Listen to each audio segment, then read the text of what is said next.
All right, guys, I think I made it on time. It was a close one. Let's roll. You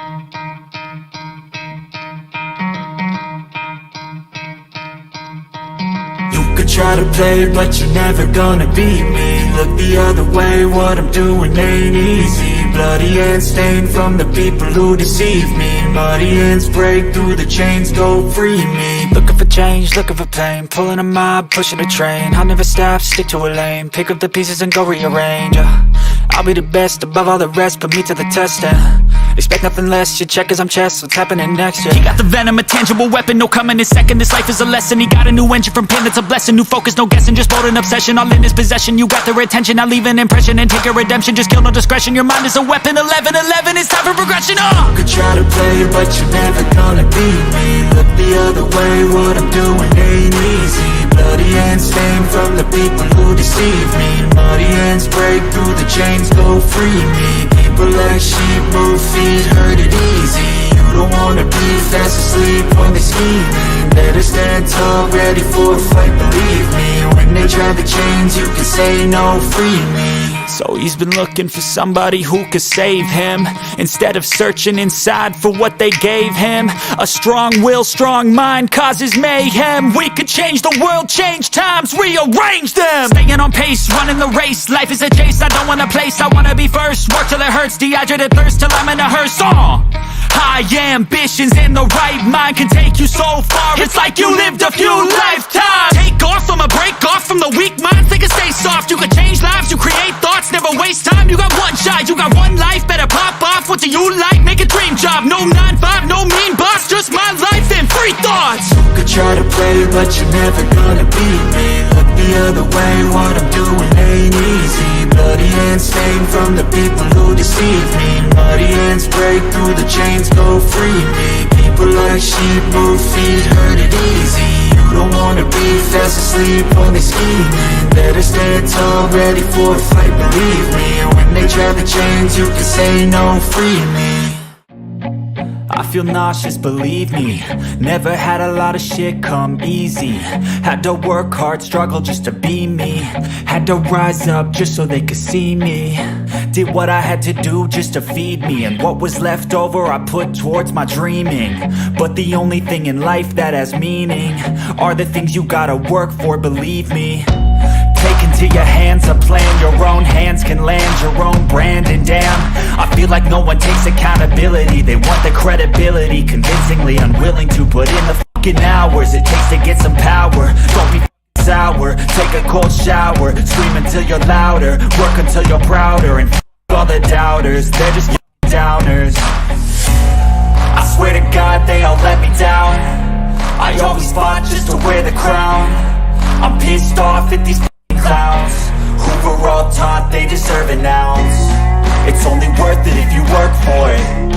It's only worth it if you work for it. I won't stop till they hear me now. I won't stop till I wear the crown.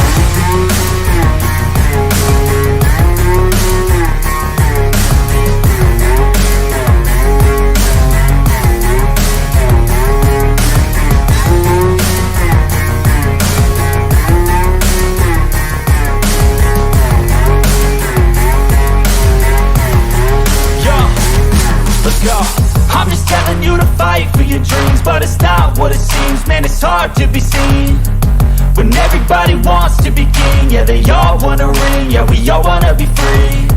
So show me what you got, what you bring, how you fight in the ring, how you take a fucking swing. Do you got heart, are you mean? Got some scars, got some needs, are you willing to go bleed? I swear to God they all let me down. I always fought just to wear the crown. I'm pissed off at these clowns who were all taught they deserve an ounce. It's only worth it if you work for it. It's only worth it if you work for it. I won't stop till they hear me now. I won't stop till I wear the crown. I swear to God they all let me down. I always fought just to wear the crown. I'm pissed off at these clowns who were all taught they deserve an ounce. It's only worth it if you work for it. It's only worth it if you work for it. I won't stop till they hear me now. I won't stop till I wear the crown.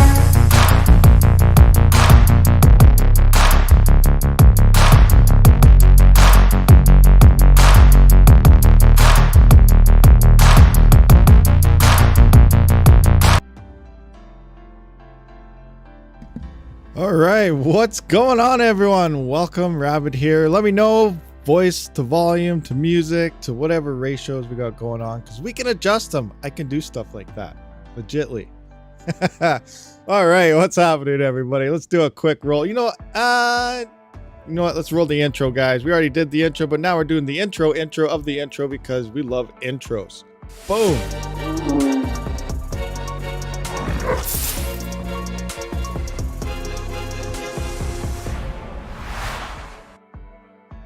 There we go. Intro's complete. Mission success. Thank you for coming out, everyone. I will see you next time. We're just getting here. We're just getting started. We're going to have a fun time here, aren't we? We always have fun, don't we? Stingy, thank you for the 50 knock. And I am sad to say I don't have anything from Canada for you today. I'm sorry. But, speaking of Canada, if you got Disney Plus just dropped Turning Red. Did you guys see that show yet? I watched it this morning. It just came out today with my little one and my wife, and it was awesome. It was awesome. And it was, based in Toronto, and it had Canada stuff all over it. So if you want to see Canadian stuff, check out Turning Red. It was a wicked show. Anyway, moving up.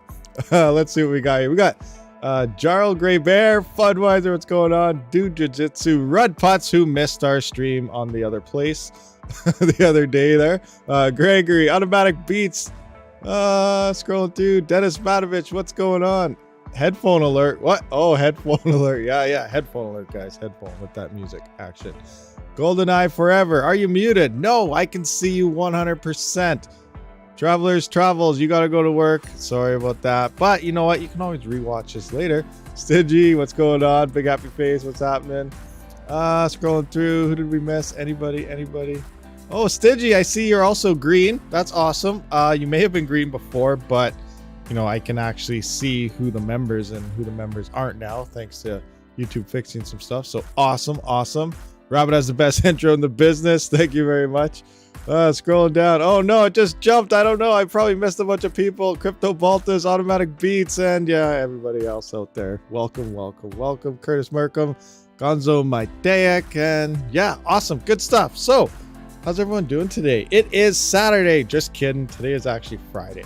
It is Friday, guys. And you can see I do have Hive OS mem trick in the title. Now, that was supposed to be the video that was going to release this morning. Last night, I was testing it out. DJ Mines actually pointed out that he got it working, and I've been trying it for about a week. This is a trick that's been going on for about a week. It may have been longer, but when we first noticed it was about a week ago. As we heard before, previously, MMOPS released the ability to see GDDR6X memory temps, on a Linux-based operating system. Now, how did this come to be? A lot of speculation is potentially from the NVIDIA hack. All this stuff being releasing, we're starting to see drivers and stuff come forward that's allowing us to do more capabilities. Hive OS does not have it legitly on it yet. And because I deleted that video this morning that was supposed to drop because it does no longer work. But, there still may be possibilities to get it to work. I'm going to show you exactly how to do it. And, it may just involve having your own MMOPS account because you're not really doing it through Hive OS. You're literally stealing another platform's coding type of thing. Like, you're taking everything from them and putting it in Hive OS, and it's really not 100% fair because then you're kind of taken away from MMOPS devs. So there's a speculation out there. Should you do it? Should you not do it? Some people don't care. They just want to get their mem temps. But there may be workarounds I haven't fully investigated yet, but I can legitly say last night when I recorded the video, it was working. But as of this morning, I deleted it and did not release this morning's video because it's no longer working. I didn't want to release it and have everyone all of a sudden saying it's not working. What am I doing wrong? Yada. So I just, saved the headache and everything. I deleted the video and did not release it this morning. So that's just, kind of what's going on here. But let's show you what exactly is going on and how to do this. So first, I want to bring the attention over to here. This is who I discovered this from. This is Dandyworks. If you guys are unfamiliar with this channel, check them out. I'll give a link in a second. But before you do, don't start running over there. I want to show you guys something. As you can see down here, he does have a list of his favorite crypto miners. Seb Fintech, obviously, Red Fox Crypto, and Red Panda Mining. but it's missing Rabid, guys. RabidMining is not on his list here. So we're going to go over there. I want you guys, he has great sound quality. You know, he knows a lot of stuff, and he sounds, you know, he sounds like a good YouTuber. He only has 133 subs. So I feel he has a good chance for his channel to grow, guys. He does some good content by the looks of things. So I'm going to post this to you guys. I'm going to give you guys the sub bomb him. He's pretty good. Sub bomb him and post in there saying, yo, add Rabid's here. Gave you guys a shout out. You know, add them to your favorite crypto YouTubers. But yeah, honestly though, this is where I learned this from. It was about a week ago. He posted this video, and you know, it should probably have more views, and he only has 133 subs. So let's try to boost up his subs a little bit here. Great stuff coming from this guy. And in the link of his description comes up to this. Bam, right here. And this is actually how you do it. Now you can't see that, so I'm gonna have to adjust my screen some more. So here we are. So this is how you do it. Read this before. Now, when I first did it, this part was not here. So this is the part that actually got it working for me. We're just going to run through it. There's 4 sets of command lines you got to run within Hive OS. So don't run out to Hive OS, start updating everything, running into your miner and looking and expecting mem temps. It doesn't work that way. So I'm going to show you what you actually have to do, and you know, maybe it'll start working again. But I can confirm last night this was working on my OCTOMINER rig. I was seeing my mem temps, and my mem temp on my 3090, well, actually we're starting to throttle a little bit right now because I have all the windows and everything closed, and I have my OCTOMINER fans turned down because the little one is playing her game right beside it, so I don't want to blow her eardrums off. But I did see it, and when it was not thermal throttling, I had my temp at about 50 degrees Celsius and my mem was at 108 Celsius. So I was just borderline, because I believe at 110 it starts throttling. So I'm 2 degrees short of it from throttling when I'm sitting around 51 degrees here. Obviously right now we're over it, but we're gonna have to SSH into our rig. Now you can do this 2 ways. One, in the video, that the link that I gave you guys, he does it through Hive Shell Start. Now I can confirm it works both ways. So you can use Hive Shell Start. So if you click on this, it's gonna take a little while, do its thing, and go into a whole new dashboard. So we're gonna go into that and show you what I mean. Or you can just shell in a box as normally. It worked that way as well. But I'm gonna do the Hive Shell because we get to see some cool stuff pop up and it looks like you're doing like crazy hacker stuff. So I just want to do it because it looks visually cool. But really, you don't need to go this way about it. So we got to wait for it to do its thing. Hive Shell, for it to load, and then we're going to click on that and actually get our link to get into this. Rabid Raid Bomb. Yeah, raid him, guys. It's for real. Go check him out. He's legit. Like, you know, he has great mic. He actually has the same mic I'm using. So his voice, everything comes through. The quality is great on his videos. You know, he definitely sounds like he knows what he's talking about. So check him out. I really think he has great potential moving forward. Here we are at the Hive Shell. You know what? I should actually, I'm going to just change my description. So I should give him a shout out right here, right off the get-go. So Dandy Works. I just want to edit my own personal description for him here. So, you know what? I'm going to do it after the live stream. I'll give him a shout out in my own way as well. But yeah, let's get back into this. So we're going to click on Hive Shell here. Now you're going to get your link to get in. So boom, we're going to click on that. We're shelling in a box this way. And see, here's all the fancy stuff. See, it looks cool. You get to see all these cool, crazy, boom. It looks like we just hacked into stuff. Awesome. Awesome, awesome. But, okay, so the first thing we're going to do is we're going to have to get this file right here. So we're going to have to copy this. And then obviously you can't right click here because it's a Google Docs. You're going to have to hit Control-C on this command line. I'll give you the link to this if you guys want to try it yourself as soon as I'm done showing you exactly what's going on, because you know what? I got to run it myself. I don't want to just say run this and then, you know, something happens to your guys' computers. I'm showing you that it doesn't wreck anything, you know, initially. Joking on that. But Control-C, roll right back into our shell in a box here. And there's 2 ways you can paste when you're SSH in. One, you can just simply right click, paste from browser, and put your command line in like so. Or you can just sit here and push Control-Shift-V. And you can do it that way too. Now when you hit enter, you're going to get a little M thing here. So enter. Now you see you have that little up arrow M. You're going to have to backspace out and then hit enter again. It's going to download everything from the Google Docs. So this is essentially, I think, where it's taking a little bit away from MMOPS. It's, you know, taking stuff from it. I don't really know how to explain it to you guys here. Next, we're going to have to go to the next step here. we're gonna have to run number 2. Now this is the other old version which I could not get to work. This is the version I used to get working that he updated, and the reason being is, look at, read this before starting.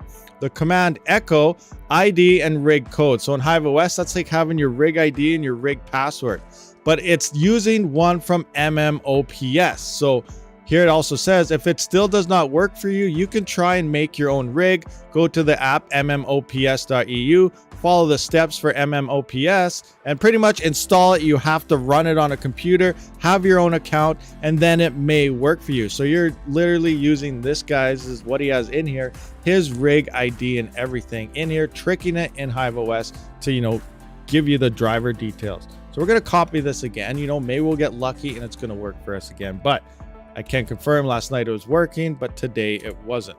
So we're just going to backspace that out again. Enter. There's step 2. Step 3, we're going to have to run the check mod, ch mod here, check mod. I'm not saying it right, but you know what I'm talking about. Maybe, maybe not. And we're going to run in, Control Shift V again, enter, then backspace, enter, just to get rid of that.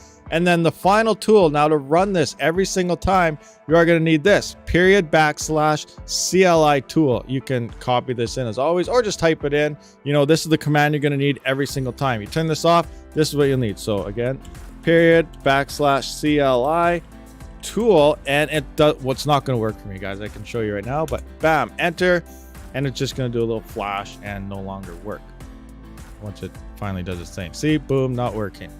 Oh, wait. Oh, something is wrong with the server connection. We're getting somewhere. Actually, it didn't do this to me last time, so they're doing something.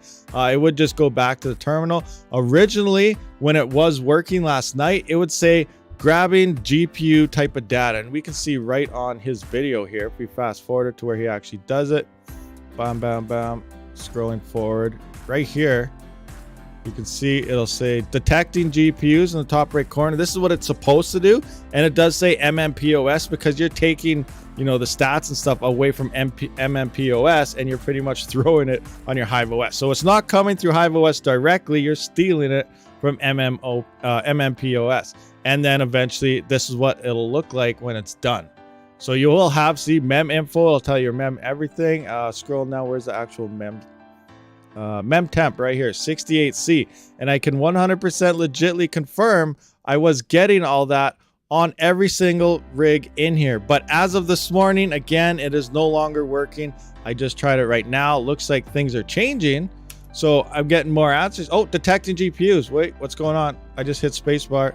It's detecting. Is it working again? Maybe it's working again. Oh, this would be awesome if it's working again. Come on, come on. Oh, whoa, it worked, guys. Okay, it just worked. All right, so it looks like it is working again. Maybe I should have not have deleted that video and released it now, because now it's working. But look, we have mem temps on here. So earlier it wasn't working, but look, mem temp 90C on this. What is A2000? My mem temp is at 90 degrees. Where's that? 3090 right now. 3090. Where are you? Okay, so it is working again. It's not broken as it was this morning. So yeah, there we go. It's awesome, but I gotta find my 3090. Here we are. Oh, I'm at 108 mem temp right now, 51C. So awesome. What is going on? A whole bunch of Streamlabs order just popped up, closed. But there we go. Legitly, we got mem temps happening here. So it did work. Awesome. Okay, so now I'm gonna give you guys the actual link to this Google document, because you guys obviously probably want that. You can always, there's the link to the Google document with the instructions I just rolled through with you guys. So yeah, it's working. Awesome. This morning it wasn't, and I deleted my video, and now it's working. Oh, bang your head on a wall or something. Oh well, I could probably record this. Remember, you know, just because of this is working now, in 10 minutes it might not be working. In an hour it might not be working. Tomorrow it might not work. But right now, it's working. Awesome. Awesome. Good stuff. And remember, be sure to check him out right here. I'm going to send his YouTube channel right back into the description for you guys. Be sure to check him out. Say, yo, Rabid sent me, all this good stuff here. Rabid sent me over here. You know, add him to your favorite crypto YouTubers. He sub-bombed you. All this good stuff. Awesome. So we got that working. Nice. So we got memory temps in Hive OS by not really utilizing Hive OS, which is kind of funny. But keep in mind, I do expect, because these things are starting to leak now, probably due to the NVIDIA hack again, that Hive OS will they will implement this eventually. Who knows how long it'll take. It should have been done by now, and honestly, I wish it was. But in my honest opinion, you know, mem temps, they're not a make it or break it deal. A lot of people are saying, go try out MMOPS, maybe you'll like it better. You might like it better. I looked at the pricing, it seemed kind of weird. You just got to get used to the way it works. But you know, I may try it out sometime. But honestly, I love Hive OS, so why fix what's not broken? So I'm gonna hang out there.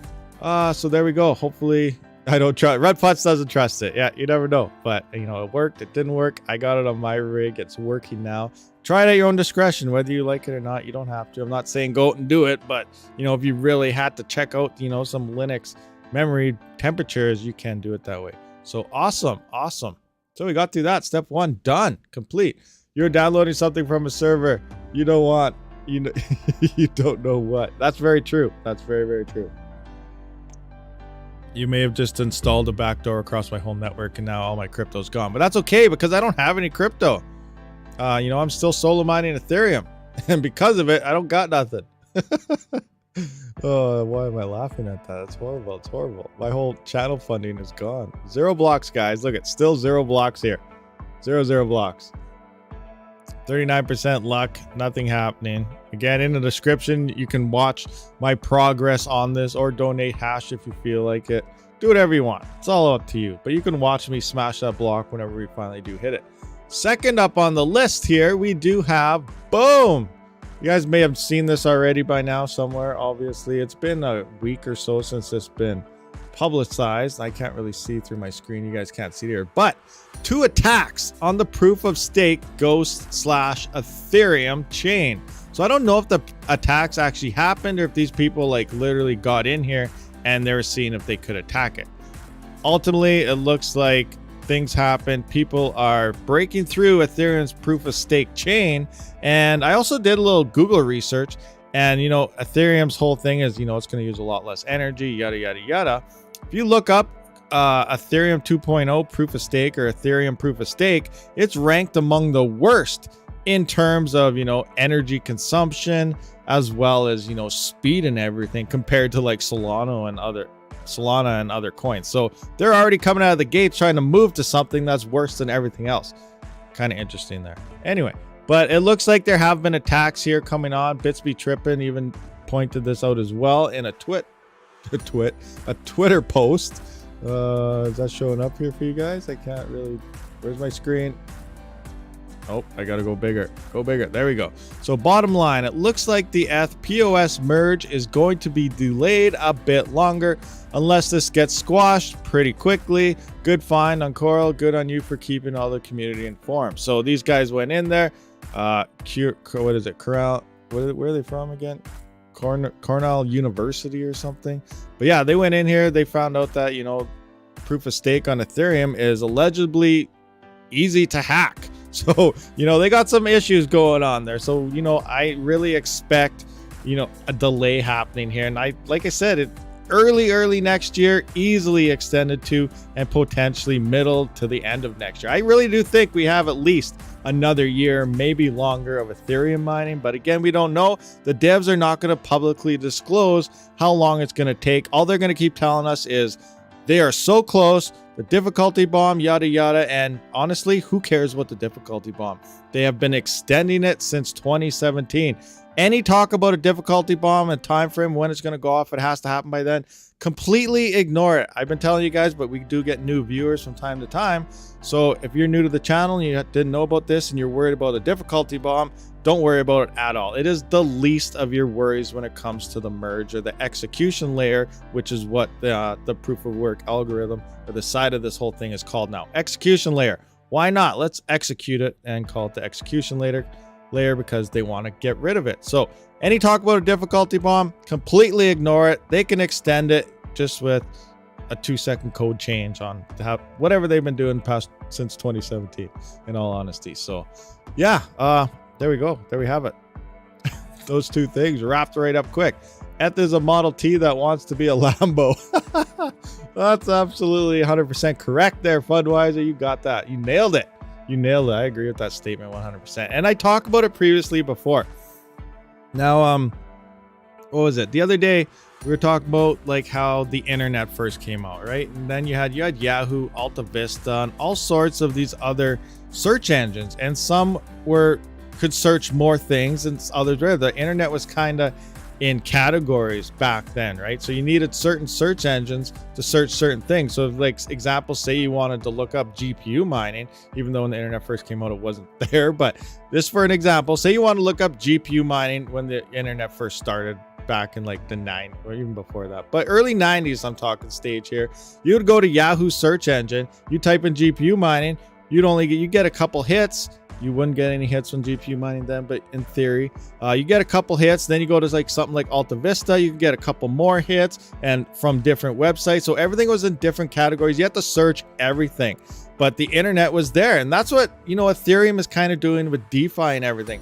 Right now, everything is kind of categorized, moved into there, and everything began off the internet, began off these things. And DeFi, everything's coming off Ethereum. Now you got Solana and you got, Cardano and all these other companies and chains coming in, which are faster, cheaper, and, could theoretically be better.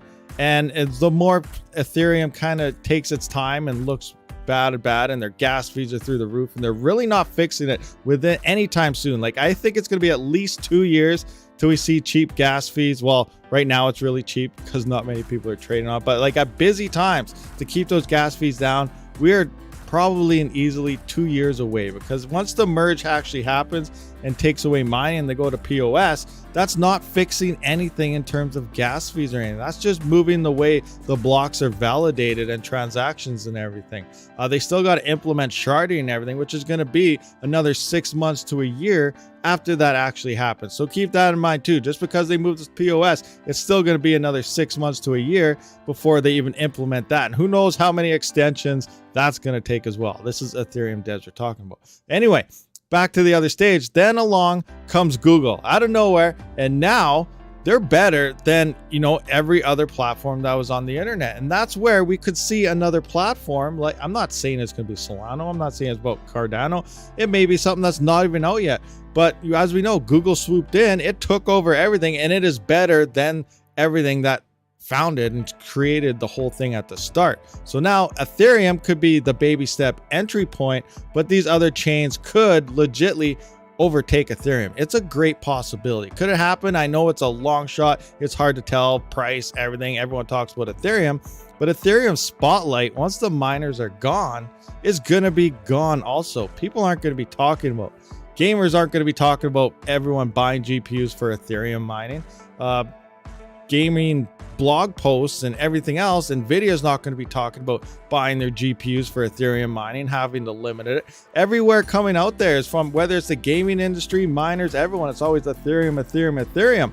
Once they go to POS, all that talk and chatter and mainstream highlights and everything is gone. Ethereum's, all they got now is their traders and the 1% who's going to control Ethereum talking about it, while everyone else is talking about something else, which could be good and help boost up another proof of work coin, like maybe Flux or something like that else as well. So, Ethereum's going to lose a lot of eyeballs, I think, once it does move this move. Also, now it's being hacked already, and other implementations. Also, and honestly, they really got to make sure the security is tight and top notch on this, because there's probably going to be a lot of people once it does move, no matter what, that are upset with Ethereum and the way they treated miners or anything in general. They're going to target it on purpose just for that to happen. So, I really wish Ethereum a lot of luck, but they have a lot of bumpy road ahead of them, 100%.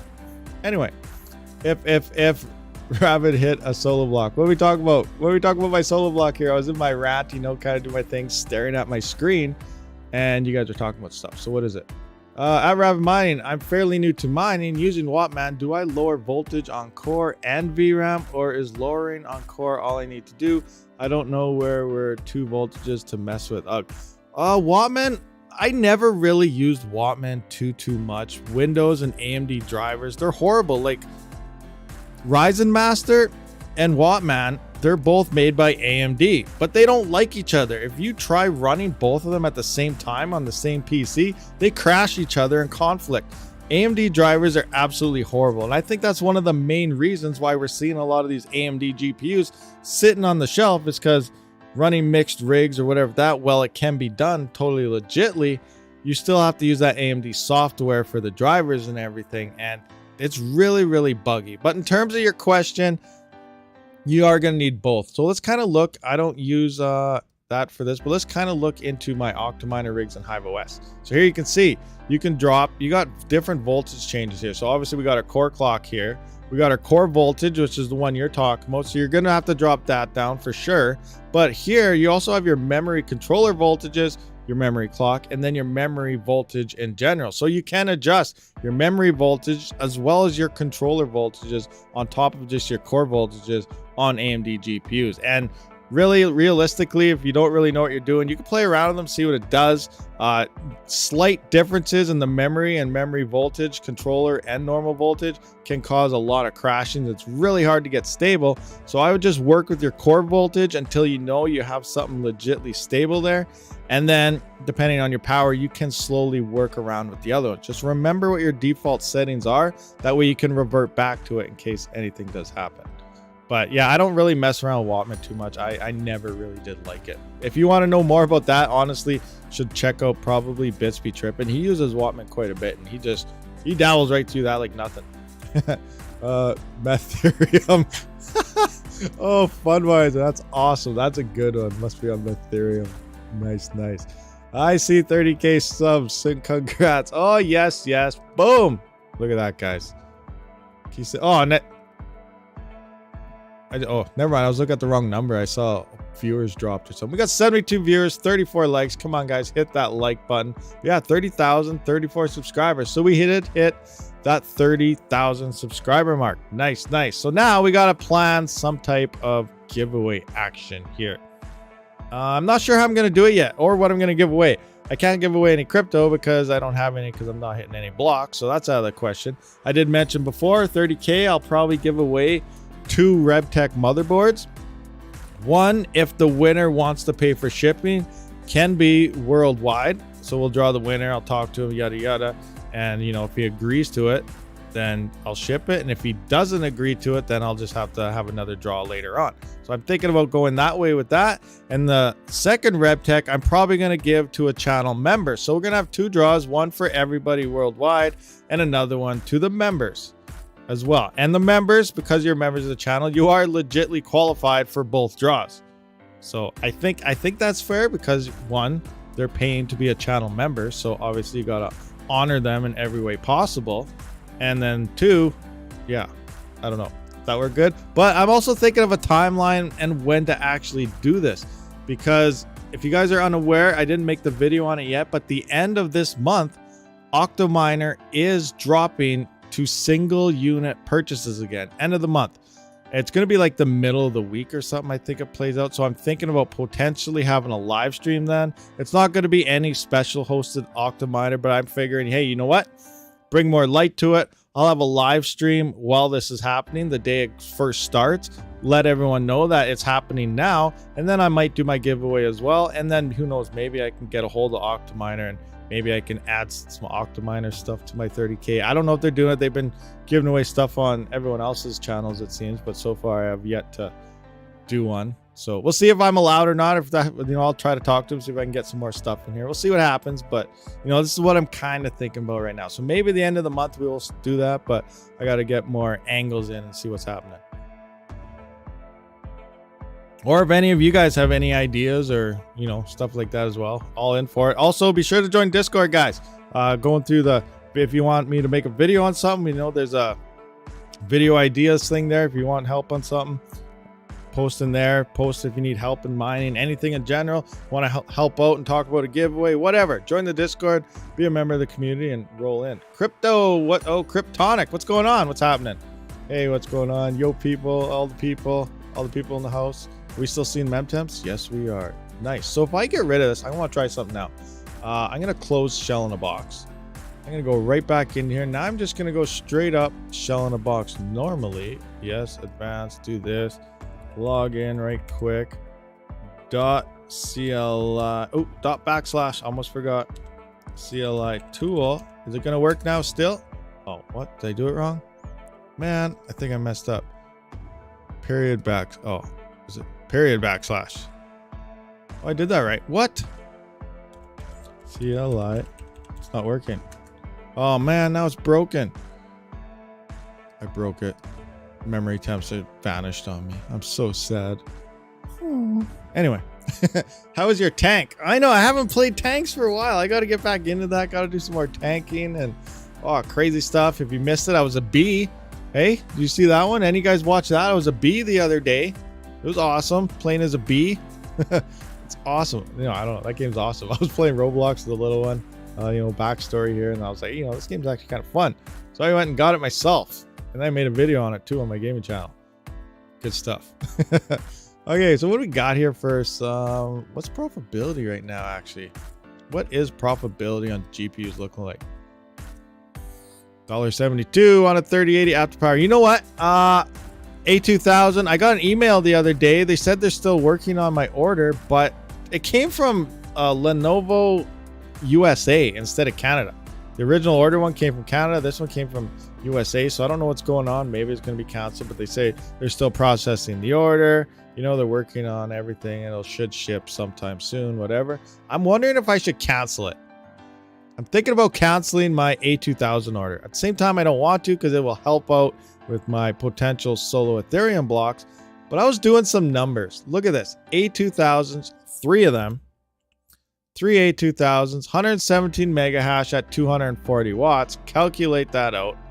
And, you know, that's $3.51 a day after power, or $4 before power. And that's about $1,980 and 240 watts. I was like, okay, that's, you know, that's very, very efficient. That's awesome. Then I was like, you know what? What if, I'm going to go to ASIC miner value here. I'm going into here. Now let's take a look at this bad boy right here. KD box. You know, we've been talking about it. Look at this thing. Price to price comparison. I'm going to add this. Now I'm going to go to Canada. Now they're out of stock everywhere. You can't find these things anywhere you go, obviously. So obviously if I just cancel it, order this, it's not going to happen. I'm not going to get it for this price. It's out of stock everywhere. Are they gold shell? $2,151. So $2,160. My screen is not right for you guys. Let me adjust this for you. There you go. So yeah, gold shell, $2,160. So an extra $100 and some for this. But look at it. 205 watts. $9 and oh, that's Canadian. That's Canadian dollars. Now I gotta go back to USD just so I can look at the correct translation of pricing here. Oh. But look, $7.54 a day for 205 watts before power. 3 A2000s for $100 cheaper, $4 before power, and more watts, 240 watts. And that's in today's current prices. That's with all the prices down. Now, obviously, we have KD5s already. KD6 is coming out soon. The difficulty is greatly going to shoot through the roof on this. But this thing is using less power and making more for an extra $100. Like, I really want to cancel that order. I'm thinking about it, but I'm not going to be able to get my hands on one of those gold shells. And if anything happens to like Cardano and, you know, the coin tanks, or it dies or it drops or it changes algorithms, that miner will no longer work because an ASIC is dedicated to a single algorithm. So there's a lot more risks involved in it as well. But if it stays the same, we're all good. If Ethereum dies, it's not going to, like, you know, proof of work and the GPU mining after Ethereum potentially, you know, unprofitability for a long time, at least a couple of years. That Cardano miner is still going to be going strong as long as nothing happens on Cardano in general. So it's very, very interesting to see how it goes. And that, assuming the KD box survives the bear market. That's very true too. But at current profitability right now, that's looking like the smarter move. But in the future, again, you know, everything's up in the air. You just got to go around and say, hey, you know, what's happening. Like, I don't really follow Cardano at all. I've never looked it up, and you know, other things like that. Recently it's only high because it was really, really low, and the last bull run there, actually it had a huge spike and is down quite a bit ever since. But you know, it's still very profitable to mine. But what happens, it could eventually just tank all completely or disappear or something. We don't know. We have no idea. That's a possibility, and that's the other downside of mining with ASICs, where GPUs, yes, you can totally just go and mine another coin. But yeah, it's hard to say. It's hard to say, guys.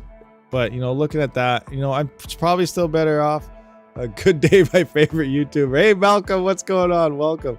I canceled my Dave Collins canceled his A2000 order, not willing to wait too long as prices keep falling.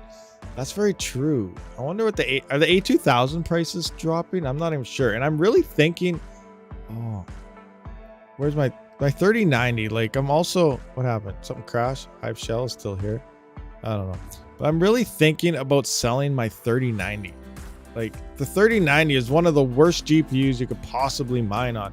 Yes, you know, if it comes down to scalability and stuff, and you don't have much room, and you know, 123 mega hash per GPU, sure, but you know, they're also twice as expensive as any other one. You can get 4 or 5 A2000s for a single 3090, but then you need to build, you know, 4 times more rigs to get the same amount of hash rate, but you're also going to be using half the power or a quarter of the power of the same hash rate with 3090. So it all depends how you want to go about it. But the key to surviving crypto winters and surviving potential end of Ethereum mining, you're going to have to run as efficient as you possibly can. And A2000s is so far one of the best ways to go about it in terms of GPUs. But that's what makes, like, the 3090, it's so expensive. It uses so much power. It's one of the least efficient GPUs out there. And same with the 3080. It's not that great either. But, you know, it all depends the availability, what you can get, yada, yada, yada. But, you know, I'm really thinking about trying to sell it. It's going to be really hard right now because obviously, allegedly, GPU prices are coming down. Now, this is all everywhere else except for Canada. But I'm just going to have a look at Kijiji here. Have a look, see what things are looking like. What's a 3090 going for in Kijiji right now? 3090. Boom. 3090 computer accessories engage. To the moon. Go. And yeah, here we go. Below MSRP, brand new in box. Oh, that's a 3070. 1030. That is not. How much is the EVGA FTW 3 3070? It is not over $1,000, is it? There's no way. I don't know what MSRP that guy's talking about. 73080s non-LHR, $1,800. That's a piece, I'm assuming. There's a lot of stuff for sale now, but there's no 3090s on here. I put in 3090 5-star, 2550 white gigabyte. Oh, that's actually down a little bit if you think about it. It's white, 2550. I believe the Founders Edition now gigabyte, bad memory pads, yada yada yada. What's a Founders? Just like 22 something, 23 after taxes. It's only a couple hundred more. And it's an AIB, so that's actually not bad for that. Oh, 3090 FT 2599. Okay, 3060 Ti 900, still expensive. 3090 FE right here, $2,600. This guy wants. So you know what if I listed mine for 2200, 2100? I'd even take a, like, I know I take it, it'd sell faster than the other ones. Obviously, this is what scalpers got to start realizing. If they want to sell their GPUs before it's too late, you got to start listing underneath of it. And you don't list underneath $1, $5. So if I legitimately wanted to sell it right now, I'd probably go up to here, you know, MSRP. I'd probably drop $100 off MSRP, and I may be able to sell it faster. And I'm thinking about potentially doing that because MSRP value in the used market is pretty soon going to be non-existent. Like, these cards have been sitting there for who knows how long. Bet if I message this guy right now and say, you're never going to sell that, GPU price are coming down, yada, yada, yada, I'll give you $2,000.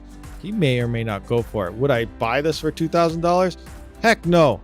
Absolutely not. I am not buying a 3090. Maybe I'll buy a 4090 when they first come out to put in my gaming PC, but I would not buy it for mining. Actually, I don't even think I need a 4090. Because all the games right now, they run 100% perfectly fine on 3000 series. I don't think we're going to have to update gaming PCs for at least another 2 or 3 years, even with 2 or 3 new years worth of new gen games coming, the GPUs we have right now, the GPUs we had even last year, will run everything up until then with no issues at all. Unless you're playing New World and you destroy it. But, you know, that's a totally different thing altogether. Oh, look at this. Oh, that's 3080 Ti 1900. But I guess maybe they're coming down a bit. They came down like maybe $50. So if you want to call that legit awesomeness coming down in price, great. Honestly, my honest opinion, GPUs are not coming down in price until they're sitting at MSRP value or lower. If it's still above MSRP values, I don't care about what the price is. I don't care what some super big blogger told us how much GPUs are coming down. If it is a scalper price in a used market, it's not worth talking about. Until those GPUs in the used market is below MSRP, then GPU prices are starting to come down. That's, in my honest opinion, how I look at GPU prices and when they're coming down. I may be wrong, but that's just what I think, how that whole operation should work, in my honest opinion. What do you guys think? Do you agree with me or do you not agree with me? RabidMining, bring us some CPU stats. AMD 5800X3D launching soon. Will you buy one? I wanted to. I wanted to buy one. I don't want to anymore. It's too expensive for what I think you're going to get out of it. In my honest opinion. But let's see here. See, Jake Boone agrees with that. A red putt's very true. If you can pick up a 3080 Ti here for if you can get one for 700 USD. No. Oh wait, FI, maybe that means, you know, but that's still scalpers. 3060 Ti Founders Edition Canadian is $550 MSRP. About $580 or something after taxes. In USD value, that's like what, $400? $380 to $400. So until the GPUs are at that price or lower, GPU prices are not coming down, in my honest opinion. And I don't recommend anybody to be purchasing GPUs right now unless it's below MSRP for the purpose of mining crypto, because we don't know what's going to happen. Yes, I did say, you know, Ethereum's probably going to be extended. That is very true, but we don't know for sure. What if it does drop? Bam, July, it happens. They just pull the switch. So enough of this, we're doing it. And what if they do it?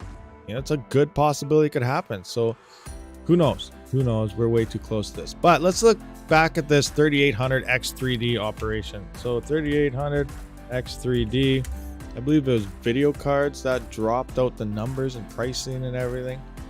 VCatch, yada yada yada, Ryzen, yada yada. Where is it? Let's just see. They have prices. Anybody have a price on this yet? Oh, come on. Where's video cards? 39. All right, I don't know where that post was. I gotta open this full screen so you guys can see. All right, I don't know where that post was. What was it, like 430 USD, I believe it was. So I'm just using that for a number off the top of my head. It might have been more, a little bit less, but I want to go 430 USD to Canadian.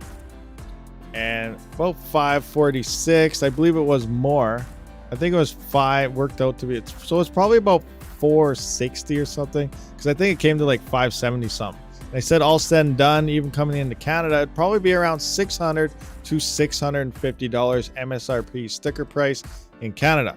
Now I was thinking if it was cheaper, I probably would have considered this, because as we know, the L3 catch is huge on that. It's like 92 to 96. I cannot remember the complete number, but I thought this CPU would get a massive boost on mining a coin such as Haven, because Haven uses 4 megabytes of L3 cache per thread that you'd be able to utilize all 16 threads on that coin, which is the same amount of threads that you can mine with a 3900X, 3950X, 5900, and a 5950X with only 64 megabytes of L3 cache. You're only utilizing 16 threads, even with those, you know, higher end CPUs. So if you can run around the same speed and potentially even less power on that smaller CPU and full 16 threads, they would be hashing on Haven the same amount as, you know, the high-end 3000 and 5000 series counterparts, which I thought would be absolutely amazing, because Haven is a fairly good, profitable coin.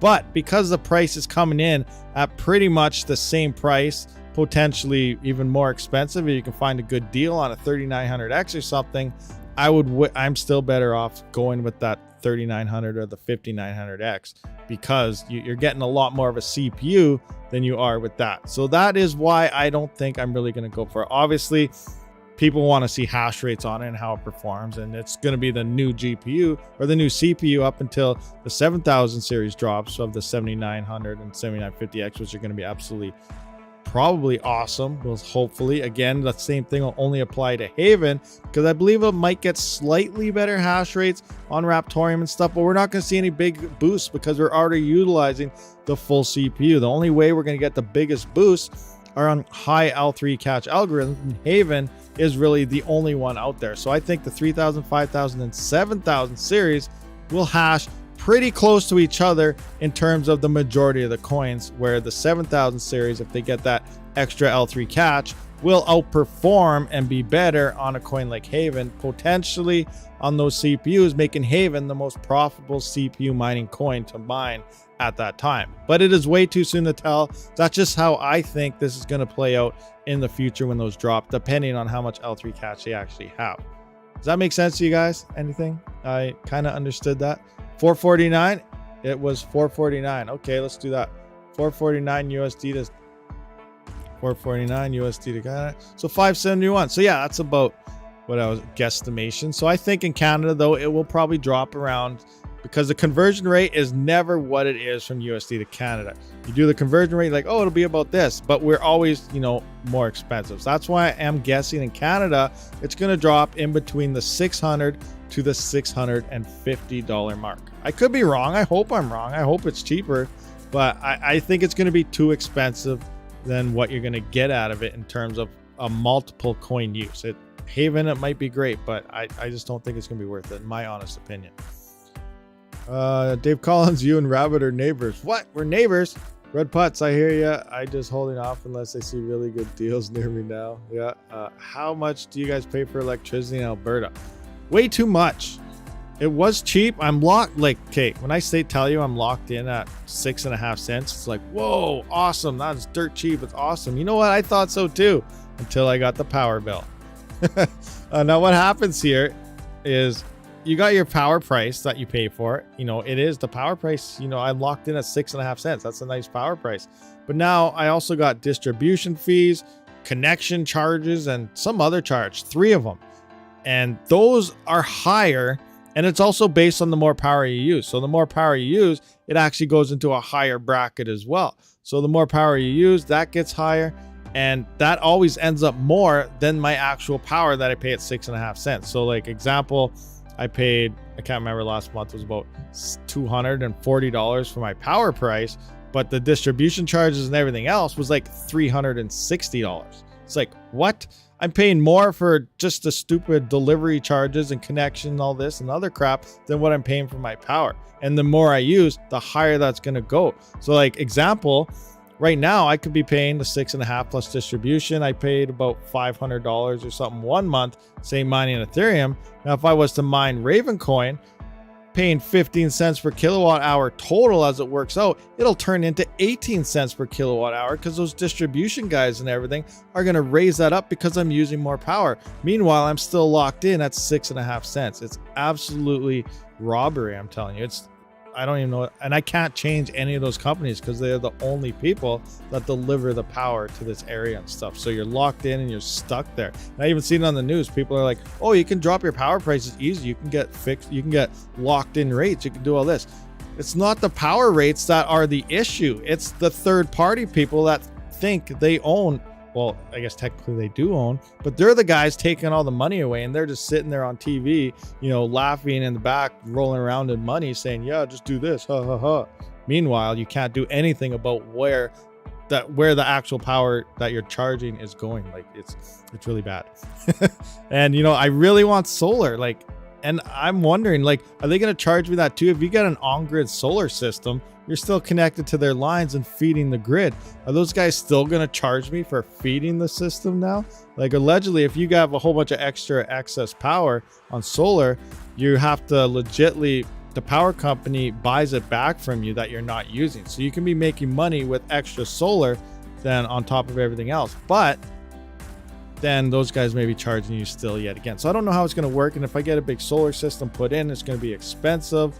Long term, yes, it's the best way to roll. But then what if I move? Because we do probably plan on moving in a couple of years. So 2 years from now, I go to move, you're trying to sell a house, and you know, someone's like, why is the backyard and the whole side of the house loaded up with like 200 kilowatts worth of solar panels?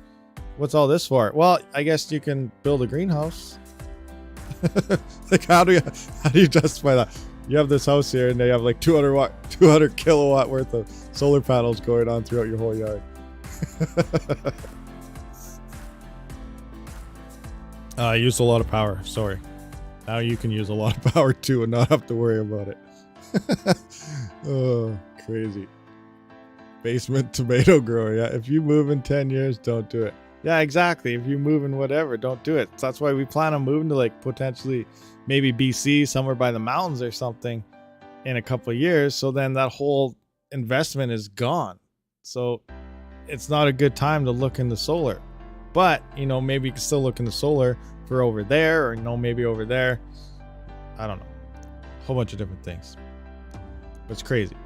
Ryzen 9 5950X, 21,000 hash per second, 700 euros, 2 AMD Ryzen 6700 XTs, 59.9 and 650 for the computer.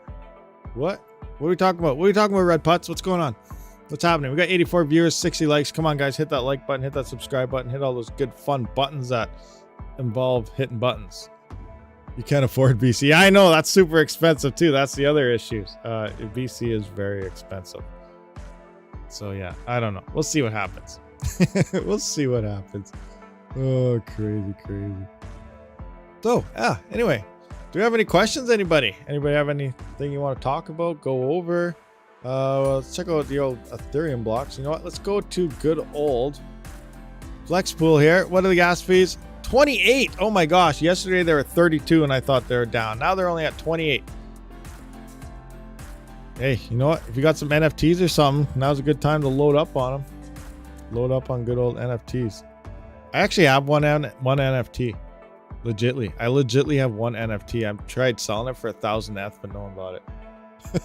No one bought my 1,000 ETH NFT. What it is, I used to be a photographer and I took a picture of the moon.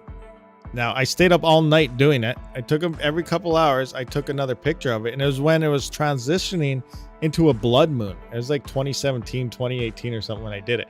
And then I threw it all together as one solid image. So you can see the transitions of the moon, full moon from white going to a red blood moon. It's kind of cool. So I decided when I was like a month, or actually it was probably about a year ago.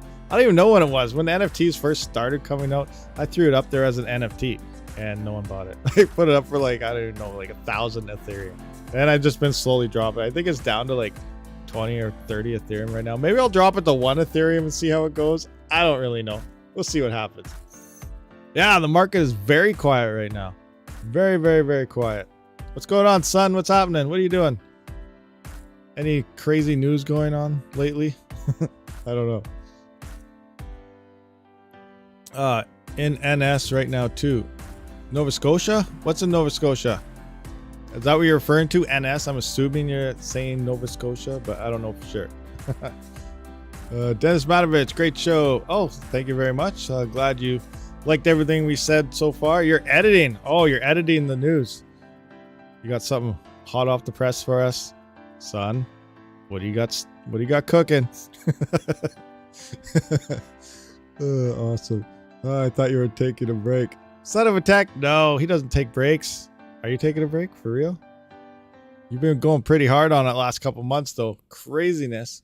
Yes, we were living in. Oh, you're living in Nova Scotia. Oh, awesome. You got to burn oil and stuff there, don't you? Like for heat. There's no natural gas out that way, I believe. I knew there is a pipeline they want to put out there, but right now it's all oil burnt, isn't it?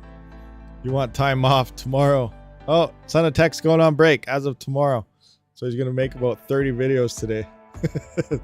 Drop them all off for the next couple days. Oh, craziness. Well, have fun during your time off. You know, much needed mental time. You ended up having meetings. What? You wanted to take the day off and then you ended up having meetings? That doesn't sound like much of a day off. Unless today was your meeting, so you wanted to start today. I don't know. New Brunswick. Yes, we live in New Brunswick. Best news reporter for crypto, son of a tech. Yes, 100% newsworthy person. I've been trying to get down to the news aspect of things, but I've been failing at it lately. Been failing this whole week. Last month, I failed last month completely on like everything. Like half the videos I usually release, I only dropped. And I don't know. It's been crazy. It's been some slow times, 100%. Putin's crypto is driving the market down. No. Okay. Yeah. Awesome. What other stuff are we gonna look at though? We pretty much ran through everything.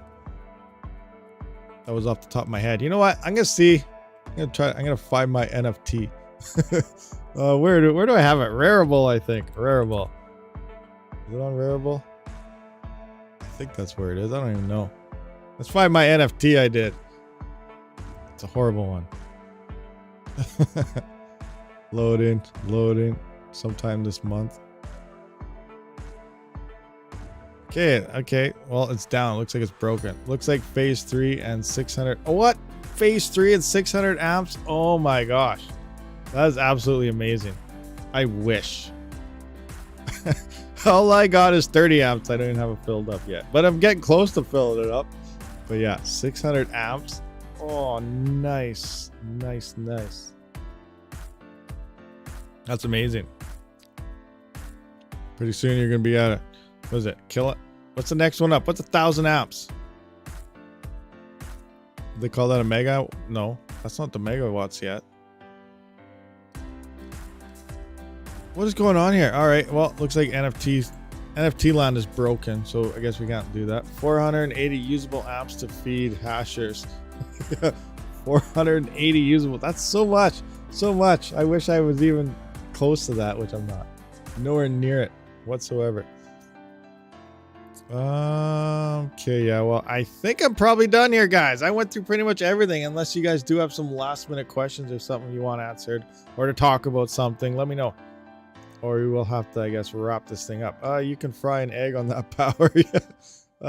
That's what 600 would get you. 400 usable. Yeah, well, 80%. Explain how someone gets 1,000 workers on some coins. Oh, yeah. Rick K, that's you that's mentioning our plant. What coin was that? Let's look at our plant. Where's our plant? Our plant. Where are you? Do I not have it in here anymore? Here it is.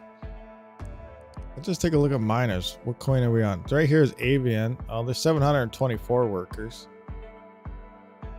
Not a huge amount, but a couple. Adjust my screen. That's the wrong screen also. So that's 724. But yeah, some of these coins, people got massive. I'm assuming it's just like a data center, or it could be a huge like mining farm, and they just throw all their normal Intel tiny CPUs all over the place. But like, you know, if they got over 1,000 CPUs, just picture if that's 1,000 6-card rigs, 1,000 8-card rigs, how much GPU power they have rolling there. But that could be a very good possibility of what's going on when you see massive workers like that. It's not high-powered CPUs on this, but, you know, it's a lot of little ones. Well, let's see. Okay, we got Minotaur X. What do we got? That's where we are right now, I think, actually. Yeah, 724. What's that other coin here? What we got for Raptorium over here, actually? There used to be some people. So look at this guy, 446, but this guy with only 67 obviously has more hash rate. This guy with 19 has almost as much hash rate. This guy with 11, he's down there a ways. But yeah, there is a coin here. I can't remember which one it is, but it's like, oh, Pulsar, is that it? Maybe that's the one with all those workers. There we go. 1,175 workers rolling in at 30 mega hash. Crazy. Look at this guy. He has 5 workers at 5.5 mega hash. This guy's got some epics or something crazy going on there, though. That's for sure. But yeah, all I can really think of for this would be like maybe a data center or potentially a big mining farm, and they just decided to throw their mining CPUs or something on something. Obviously, you have over 1,000 of something, you're gonna have a nice high hash rate. It'll add up. You know, scalability, it might not look like much for one, but you get a lot of them, you got a lot of hash rate. So that's all I can really think of when it comes to like when you see things like 1,175 workers on this one coin. That's absolutely insane. That's a lot. But yeah, that's all I can really explain for that situation. How is your buck? Buckcoin. Oh, the Buckcoin. Oh my gosh. How is your Buckcoin going? Is there any nodes yet? I don't really know. I haven't looked at the nodes at all. I went back to Raptorium last night to go back to my iNodes to fill that up a little more. But where's my Buckcore wallet? Oh my gosh, I don't believe this is a thing. It's crazy. Buckcore wallet. Open. There we go. Loading up the Buckcore, guys. We are loading up the Buckcore. Oh, I don't believe this is it. All right, so here up. We'll let this update and see where I'm at in terms of coins. Can you explain the wire in a GPU like a 3000 series with 28 pins? Are you talking about the wiring? I don't really know how the wiring works on the... That's the Founders Editions I think you're referring to with that weird plug. Ultimately, they have more grounds. Like if you look at the... I'm assuming they have more ground cables than usual. They have a bunch. They also have obviously a bunch more positives. But if you look at the 6 pins to the 6+2s, which make the 8 pin, they're supposed to be viable for more power. But really, the only difference in them are those 2 extra ground pins in the 6+2. So you got the +2 or grounds. So when it comes to 28 pin, I'm assuming it's running around the same type of thing. They got extra grounding in there, but they have more individual wires.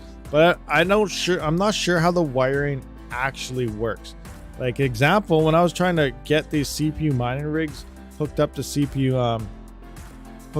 I guess those server power supplies, which I still have not changed my ends on yet. I'm still running the barrel plugs and they're working 100% fine for me. But when you go through the wiring, you can see I'm only using 2 wires. And then when it goes into the Pico itself, it actually splits down and goes into 4 smaller gauge wires.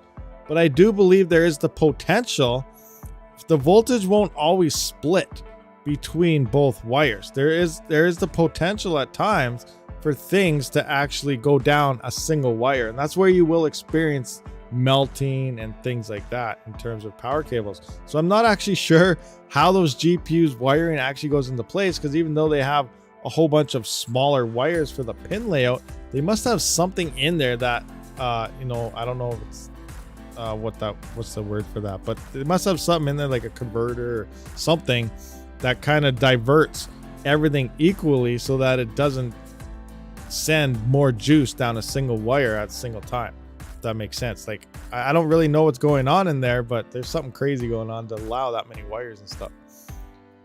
There's an adapter. It's simply 2 6 pins. What are nodes? I don't know what that is. So a node is pretty much proof of stake and stuff. Like Ethereum wants to move the proof of stake, you're running validator nodes. So I saw a video the other day which kind of implements a decent way of explaining it. I'm trying to think how it went. But pretty much right now, you know, you got your proof of work chain, and you also got other chains that work as proof of stake. Now you got your miners doing all their computational tasks here, sending shares, yada yada, back and forth, validating the network. So when you send a transaction, it goes into the blocks, and the proof of work, GPUs, CPUs, whatever it is validating all that working side. Now, everything that's happening there happens the exact same way on proof of stake, except it's done through collateral type of amount. So having staking actually inside of a computer, it's validating everything based on the amount that's staked and through the, like, I actually, honestly, I don't really know how this is working. I don't know how to explain this properly because now it sounds like I'm going out of whack. Oh, how do I explain this? I'm gonna have to get back to you on that one, honestly. I know how it works in my head, but I don't know how to put it into words. Rub Putts need to make some more videos. What's going on here? As the current goes up on the voltage, goes down on the wires, basic Ohm's law. Cable length and number of connections matter. Yes, that's another thing I did not mention. When it came for those CPU mining rigs and server power supply, you got a lot more ratings out of your cables and everything at 3 feet. But if you were to boost that up to, like, say 10-foot long cables or something, you're going farther away, your watts would drop quite a bit, and it wouldn't be as good. So the shorter the cable, the more power you can actually allow to flow through them. Also, I have actually, where it is, I have something saved here that showed me all that stuff that I needed. Create a market, index, media, no. Oh, did I lose it? Oh no, I had a calculator on length of cables and gauges and everything. And now I can't find it. I hope I didn't delete it. Luck pool. Crap. I don't have it anymore. And that was like a nice guide thing to use. I have it linked in Discord somewhere. But yeah, there's a guide here. It says, you know, 16 gauge cable. Every foot, it tells you your wattage that it can go up to and stuff. And then obviously the shorter, the more power that gauge could actually support. So that's another thing to keep in mind. Cable length when looking into, you know, power's capability. They hacked into HP servers and had huge hash power on Raptorium for a while, so I'm sure it's much easier hacking regular PCs and easier to hide. Hey, that's a very good answer there too, Dave Collins. That's 100% legit how that works. But yeah, if you guys are unaware how that Raptorium thing went about, an Epic data center, like the Epic CPUs from AMD, you know, the top dog, awesome CPUs, they got hacked. Some data center full of them CPUs got hacked. And the guy threw them all on the Raptorium, and the hash rate went up, like doubled. It went from like 200 and some mega hash to 400 something, like the blink of an eye. Then obviously, and then they were on it for a couple days before they, you know, that data center people actually realized what was going on. I'd hate to see their power bill on that after, but because, you know, there's no overclocking on that. They weren't tweaked or anything. It was, you know, all out default settings, ripping and roaring on Raptorium. So that's crazy. So yeah, so 200 mega hash pretty much from that data center, and then they finally found out, slowly took it off. And a few of them, they took them a few more days after that to even get a couple of them to come back offline. They couldn't get it going at first. Craziness. So say you're jumping a car with a battery and you use several jumper wires and load automatic balances on each wire. Here's a link to wire gauge table. Oh, you got a link to one. I had one. I don't know where it is. It was perfect. I had everything I needed. Oh, it was great. I don't know. Variable's still not loading, so we can't see my NFT. Well, forget you guys then. Darn it. Even the AC cord should be larger than 18 AWG. Size and length matters. Yes, size and length does definitely matter. I'm going to connect a 2-pin video card, 2 8-pins. Can I use one dual PSU VGA cable and then the riser and the other end splitter into a GPU? It depends. Which GPU is it? Gillis Arsenal. I meant a 2-pin video card. Oh, 2 8-pins. Okay. And can I use one? So that's like what, a 5700 XT, maybe a 3070. Depends on how much power that GPU actually pulls. Now, if it's a high-powered GPU, like some 3080s are only dual pin, and that's high-powered. I would not recommend splitting a single PCI Express to split onto the dual pin and then down underneath. But if you find something small, like say a GTX, my 670 is an 8-pin and a 6-pin, so I would probably do something on that because it's just a tiny little GPU. But then I could probably get away with splitting a single PCI Express onto the 2 plugs up top and then to the riser as well, depending on how it goes. Because it does use, I think, it's under 150 watts total. And that's usually what they rate these PCI Expresses for.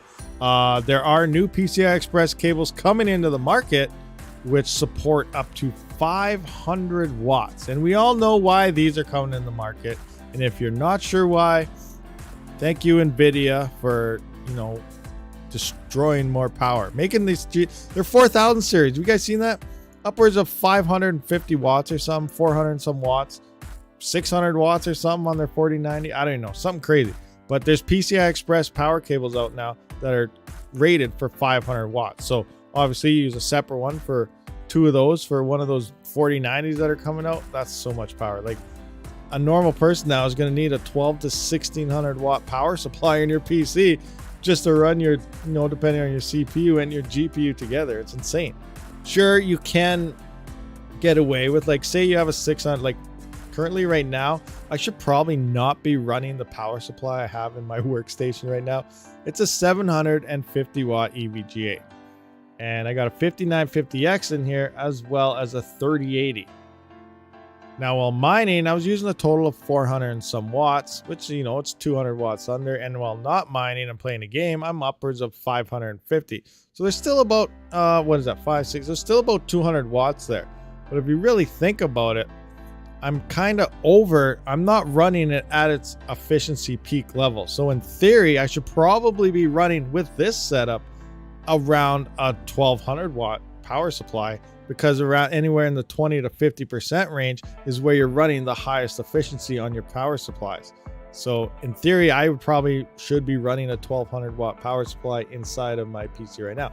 Sure, I'm getting away with it. I'm running it at about the 80% mark, but it's not really recommended, you know, to run it like that long term and whatnot.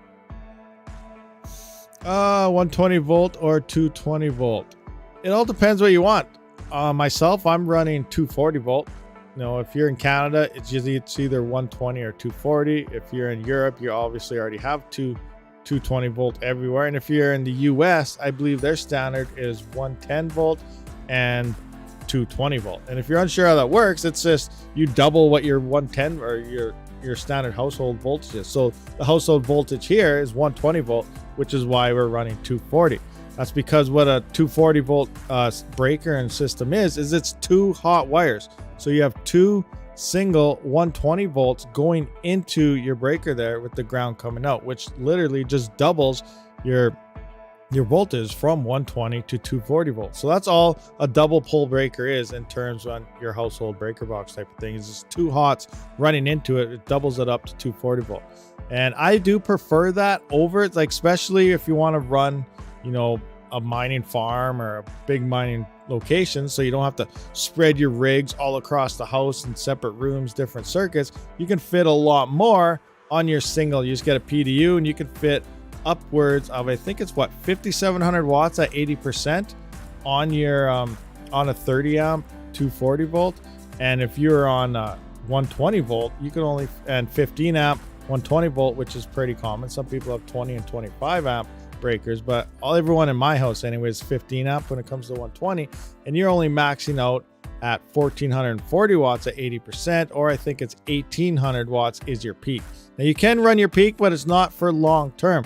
Now what goes on there, if you have your kettle and stuff, like some kettles and water coolers run like 1500 watts, and then you can run 2 of them, which puts you to like 2000, 2200 watts, depending on the power you're using. Or 2 of the exact same ones will put you to 3000 watts. But the reason you can go above that is because it's temporary and it has time to cool down afterwards. If you were to run it at that temperature, one, your breaker would obviously overheat and pop, or you would melt your wires. So it's always recommended to stay at the 80% rule, that if you're running 24/7, because obviously you're gonna be running it the whole time, you're not given time for the wires and everything to actually cool down. That's where the 80% comes in. And that's why household appliances can go higher than their rating. It's usually, I believe, 125% of its 100% is the peak it can hit, because it does come off and it's only temporary and it gives time for everything to cool down. But back to the original question, I do prefer 240 volt because you can put everything in the exact same place, running off your PDU, and you have a lot more power to play with. And in terms, they say it is slightly more efficient. You can also run anywhere from above 1200 watt server power supplies, or even 1200 watts, because you're going to get the full 1200 watts out of them. And if you're running on 110 or 120, you're only getting 900 watts. And then obviously 1500 watt, 2400 watt and higher server PSUs must have at least 200 volts in order to run in the first place. So it opens up more options for you to, you know, cheaper power supplies instead of running ATX on everything and things like that. So I think there's a lot more benefits to run on 240 volt. If that answers that. Yes.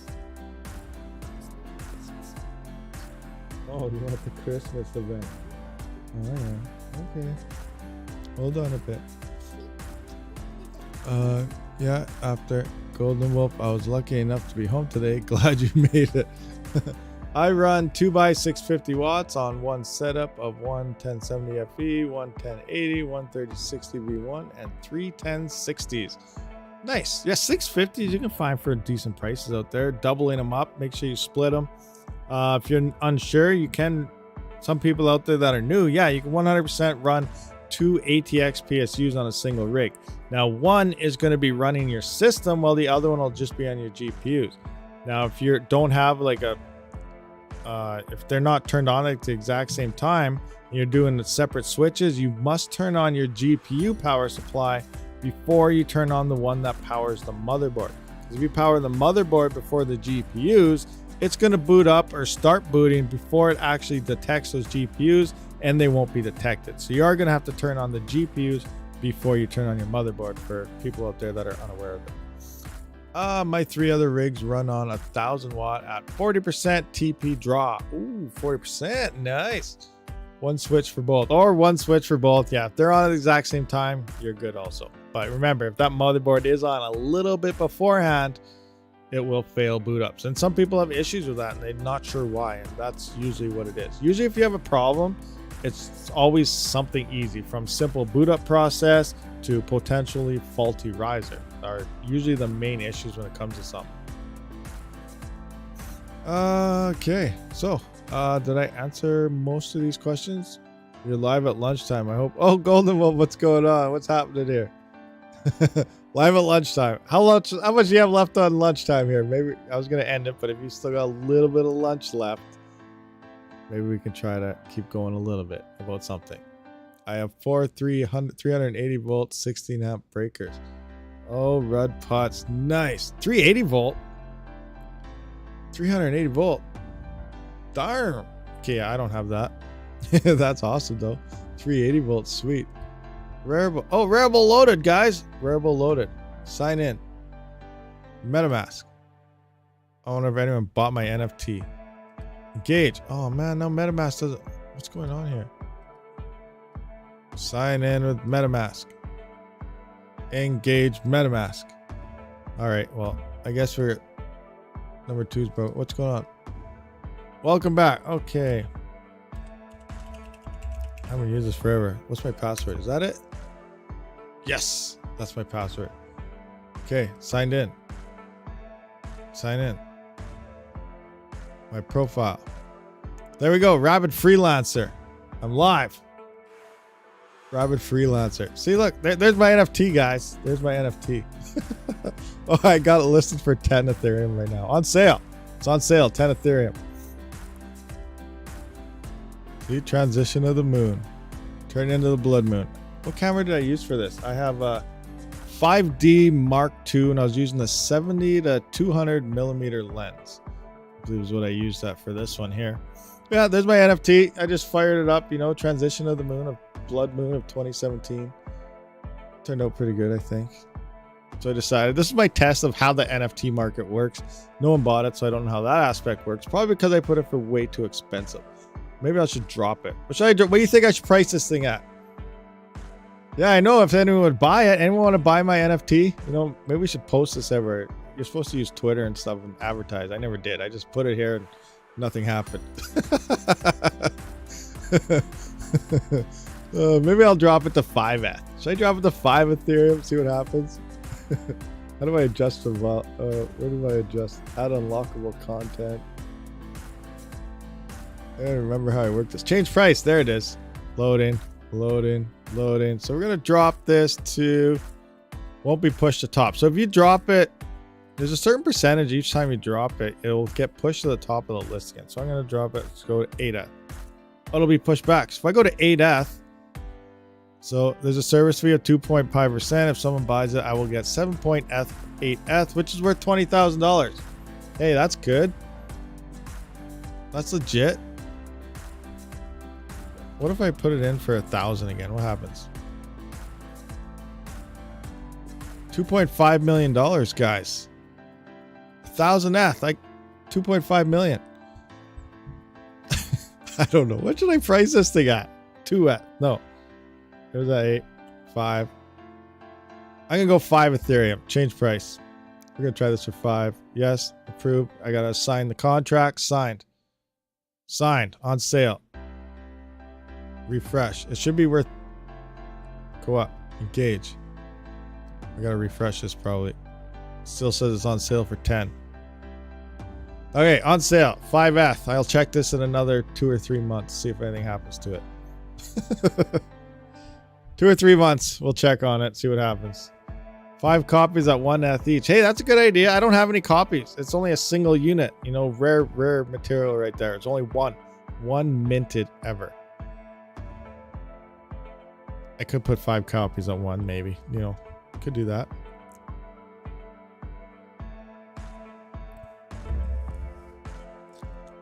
Meow. Thank you for the 75 NT. I know this isn't crypto related, but I just got my Emulant M8 18 flashlight. So happy. World's brightest consumer flashlight. What is this thing? Let's look it up. Emulant. I remember when I was, oh, I always wanted those super high powered flashlights. Let's take a look at this thing. Emulant MS18 flashlight. Let's take a look at this. What is the talk about? What is this huge thing? Boom. Whoa. 50,000 hours. 100,000 lumens. That's got some power behind it for a handheld flashlight. Oh my gosh. I can put this up my window while I'm driving. It's probably stronger than my headlights. That's crazy. Awesome. Hey, yeah. I'll change it when I'm done, okay? You have to wait a little bit. Not very much longer. Just go play. RPM is live on OpenSea. Welcome. What's going on? Grow a lot of plants under that. It probably it's LED though, so it's probably not even that hot. So you probably can't even grow plants because they're pretty cool. Although that's a lot of lumen.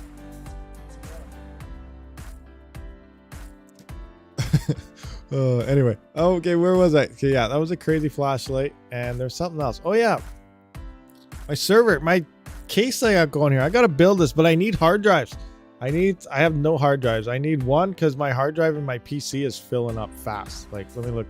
Programs. What do I got? I only got 19 gig left in here, and this is where all my videos and everything saved to and editing in. So I need a new hard drive for my workstation. I only got 1 terabyte here, obviously, so I should probably get 4 terabyte maybe. And then I need a hard drive for, you know, my server I'm gonna make. Start running server stuff. Now I would put a flux node together because they are dropping down to 1,000 here soon, but I don't have any flux, so I'm shy on the 1,000 flux, so that's horrible. So I can't put any of those nodes together. But you know, we got our pulsar here. We can run on the server, staking while it's just sitting in the background. Oh, I'm at 8,000 now. I got 1,000. So I'm, wow. Oh, I hit 2 today. Okay, that's interesting. I hit 2 pulsar blocks today just from staking. Awesome. I got like over 1,000 coins just from staking on that. And there's Veruscoin staking. So there's these platforms I don't even have going together that you can stake on just by running your wallet. I got to get that server PC up, running, and built, but I got to look for some hard drives. So where's some cheap hard drives? Like PC part picker. I can't even afford a cheap hard drive, but we'll see what they're looking at. I got to get these things together, get going. Big screen, system builder, browse products, storage. Now, just pretty much price per gigabyte. What's the absolutely cheapest hard drive here? 4 terabyte. Western Digital WD Pro Blue, 5,400 RPM. That's all right because that's also say. Oh, hold on, guys. I got to sneeze for a second.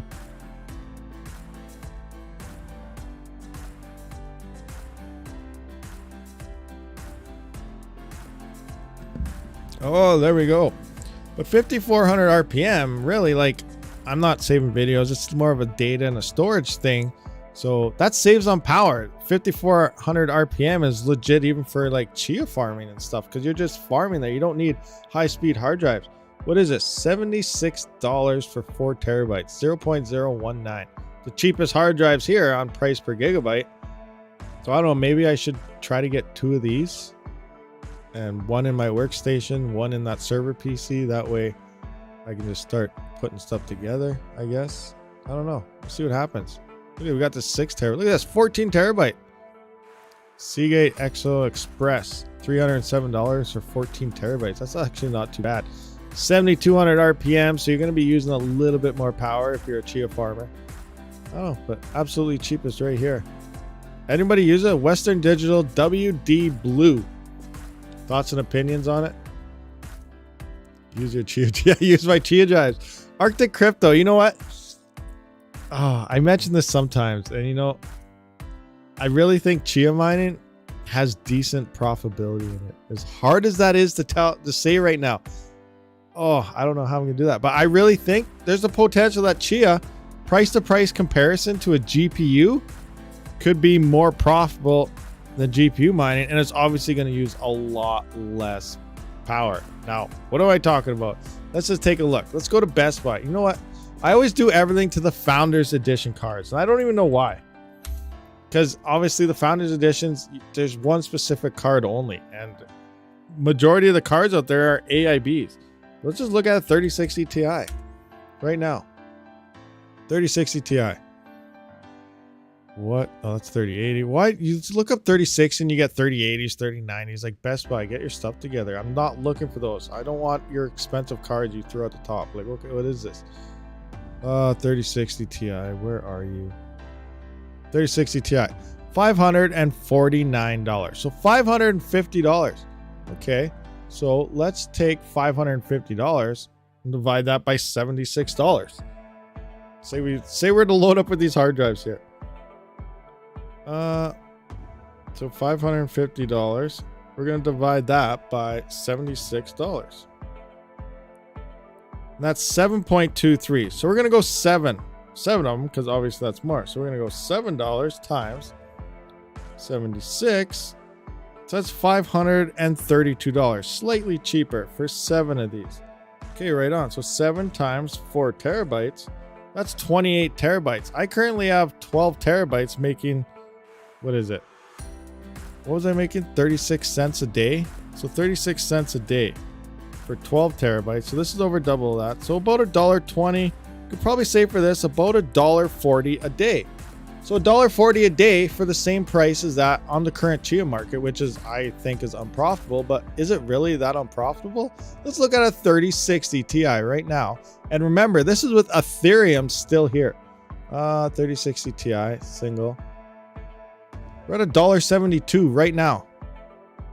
And we're making like 20 cents less mining Chia for a little bit cheaper in terms of hard drive to buying the GPU. And that's buying a Founders Edition GPU compared to a non-LHR 3060 Ti.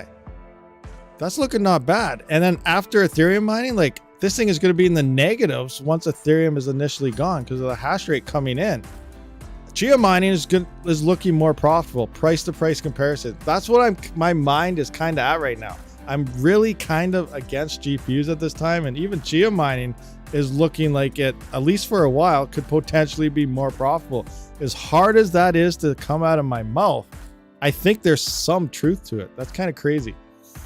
My 80 terabytes makes $60 per month Canadian on Flexpool. A $40 a day keeps the doctor away. Seagate Barracuda 4 terabyte on Amazon for $69. $69? Let me just check this out. Really? 4 terabyte on Amazon.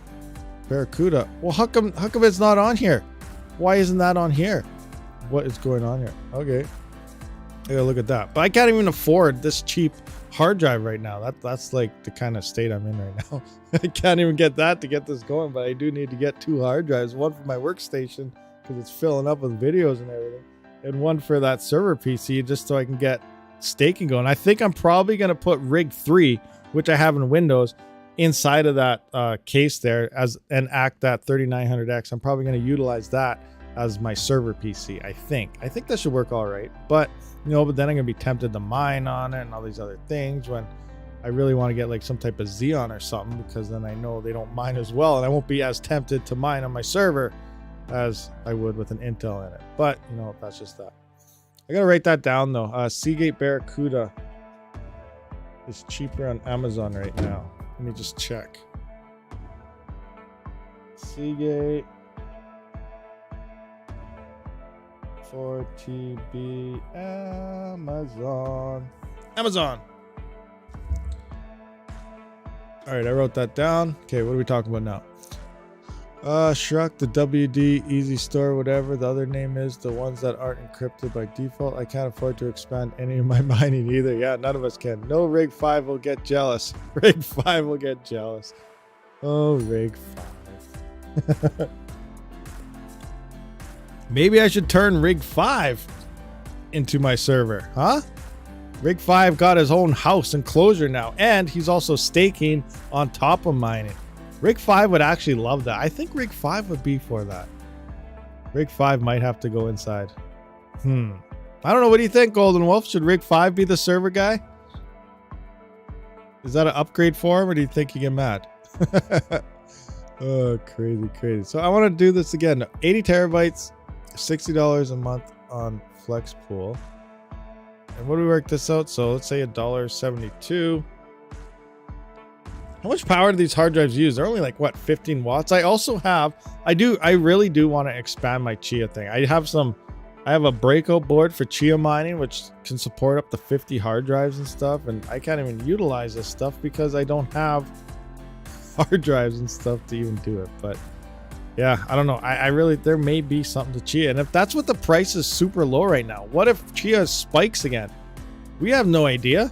Sure, we're joking about Chia right now. Oh yeah, waste of money, yada, yada, yada. It's looking like it potentially could be more profitable than GPUs after Ethereum. And what if it hits a massive pump? That's crazy. I'm probably going to be like kicking myself for not getting in more sooner. But you can't tell with crypto. You never know. But it is good to try a little bit of everything just so you have a little bit of everything. But I just want to look at this out. 2 times 30. That's crazy. Okay, hold on. I just went to Ethereum before power, $2.03, but $2 times 30, which is usually 30 to 31 days a month. That's $60.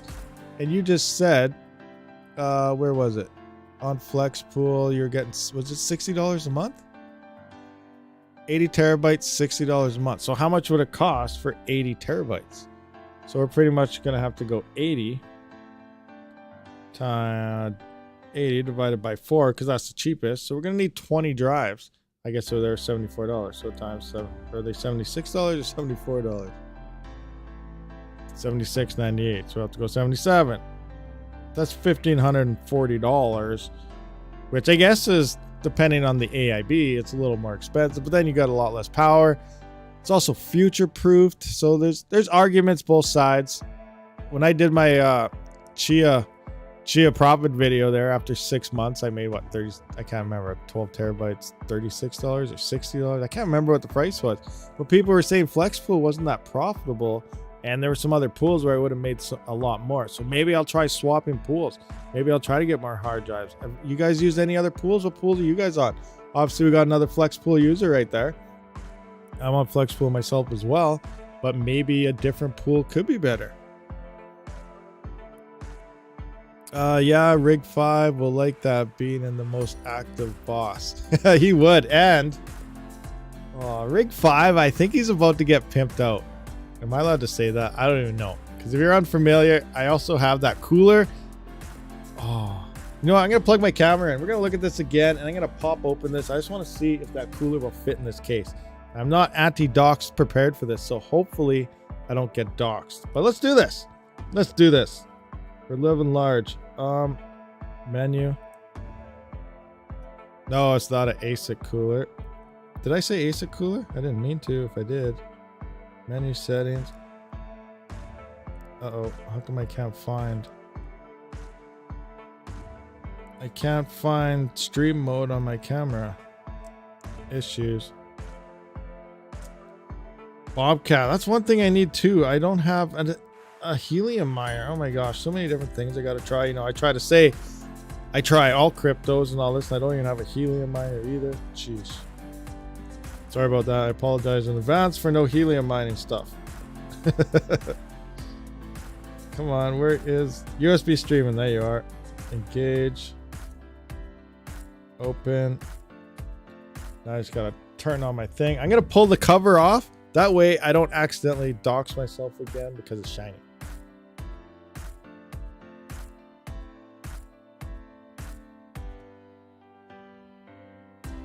You know what?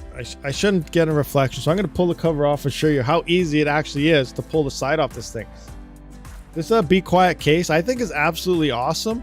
The only issue I really have is the quality feels. It looks good and looks sweet, but when you actually touch it, it's like a cheap plastic type of feel. You know what I'm talking about? That's the only issue I have. Other than that, though, I think it could potentially be a really great case. But I'm going to engage my camera here, media source, add capture device, add source, new one. Yeah, new video one, engage. No, I don't want that. Camera, uh-oh, why is it doing this? Close, minus. Connect the USB cable. Oh, I don't even have this connected. That's why it didn't show up. Hold on, guys. I'm failing at this.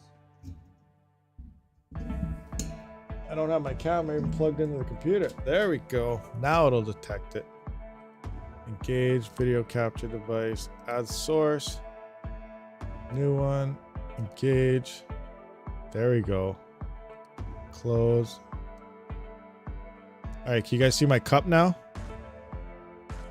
I'm gonna move this down over here. And move it down a little more. There. You guys should be able to see my cup right now. Let me know if you can see it. All right, so there's that case. I gotta try to not dox myself, but I am gonna show you how easy this thing is to open.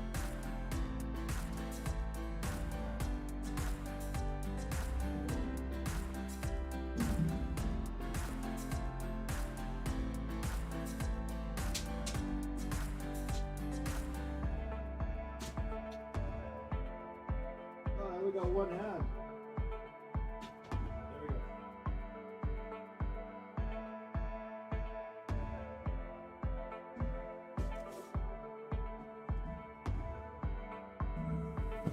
So that's how easy it was to open that side case. One-handed, push the button, pull it off. And it snaps in just as easy. The other side comes off the same way. You can also invert this thing. Like you can flip your motherboard around. All sorts of customization, which I didn't get to yet. But I want to see if that cooler that came with Be Quiet as well will fit. And Rig 5 would probably definitely love, you know, getting that thing pimped onto him. Instead of having, you know, this cooler here. That's not Rig 5 here. But instead of having the default cooler there, he's not going to have any fancy lights. But he's going to look like a big beast if he does put it on. I doxed my socks. My socks is okay. It is a nice case. I like it. But let's look at this cooler again, though, and see how much Rig 5 would like it.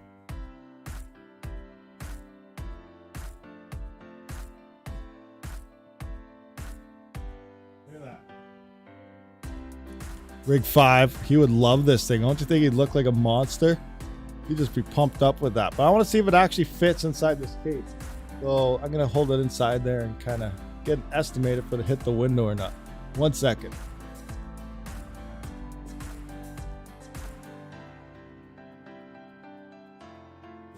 Oh, this is hard to do with one hand.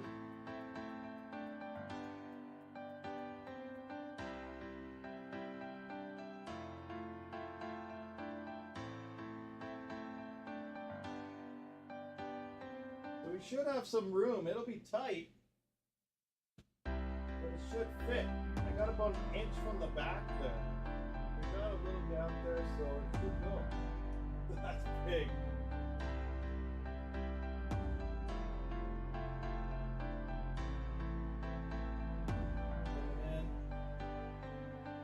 And that. Got the blowhole up top.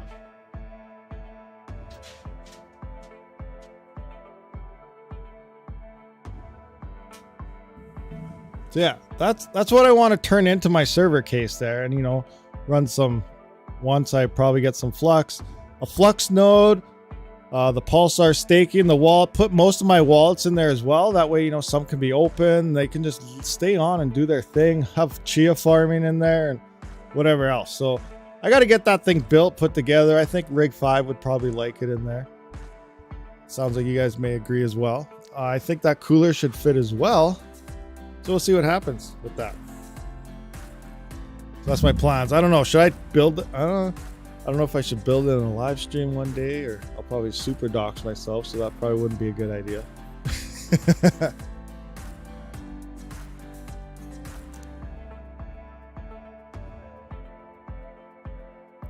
That's very true too. I can't remember what I got on rig 3 has that plotter drive on it already, and I can't remember what I was using. One of those something rockets.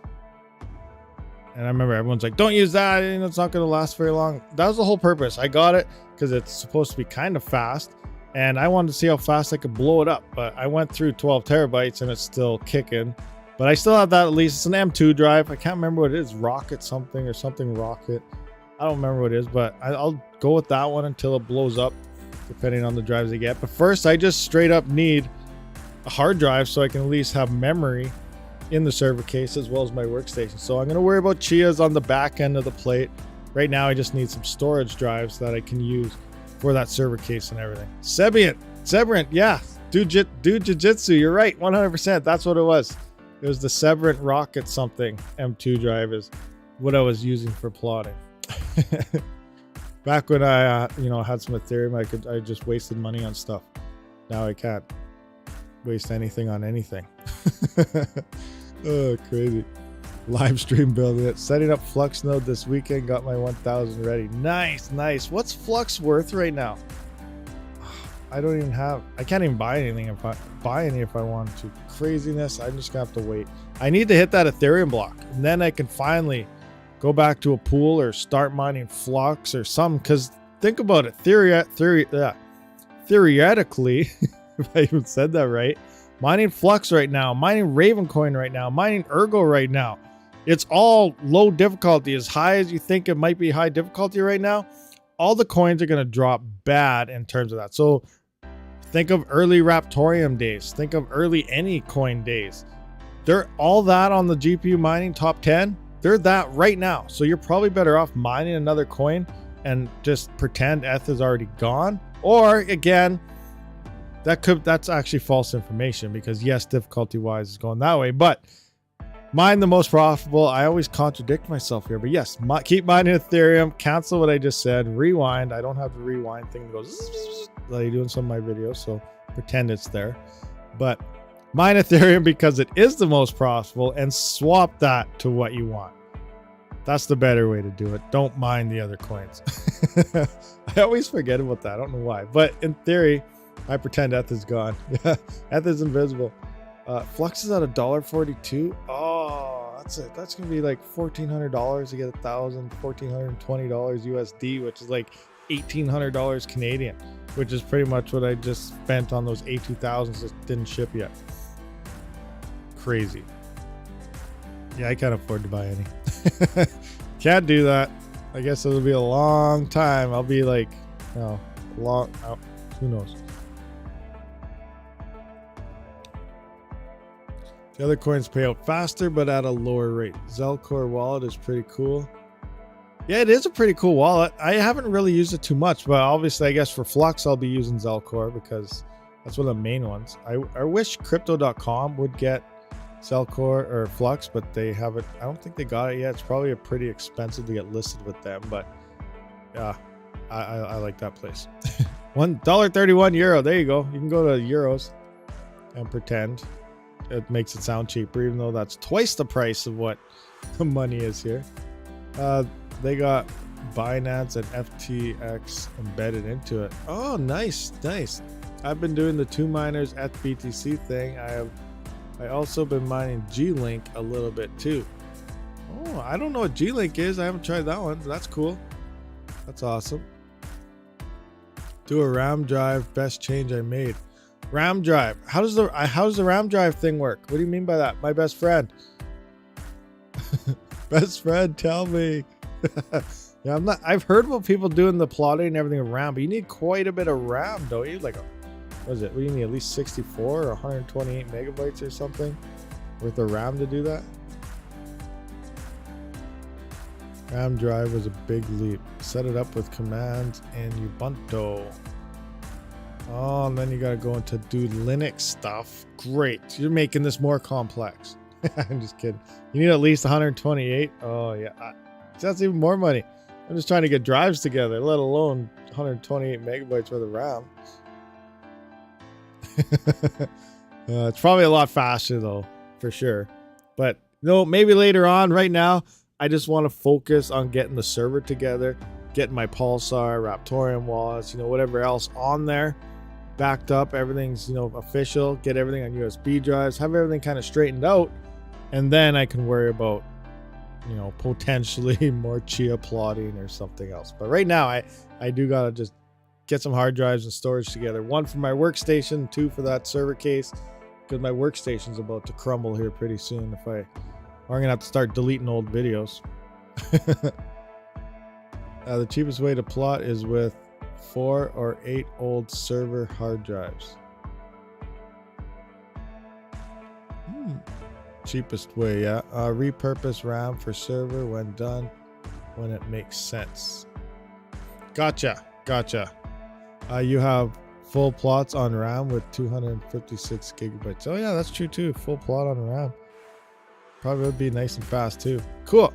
I do my Chia and Hive. Yeah, that's what I was wondering. I wanted to Flex Farmer. You can utilize that through Hive OS allegedly, but I wish they'd implement their own thing. You got to do all the background stuff there. That may be a way to go initially, but now that I got the server thing, I want to put the servers together. Hive OS then isn't the option for that part anymore. Gotta go Intel then for 256 gigabyte. Oh, gotta go. I know, Epic. Then that's 100% gonna be mining.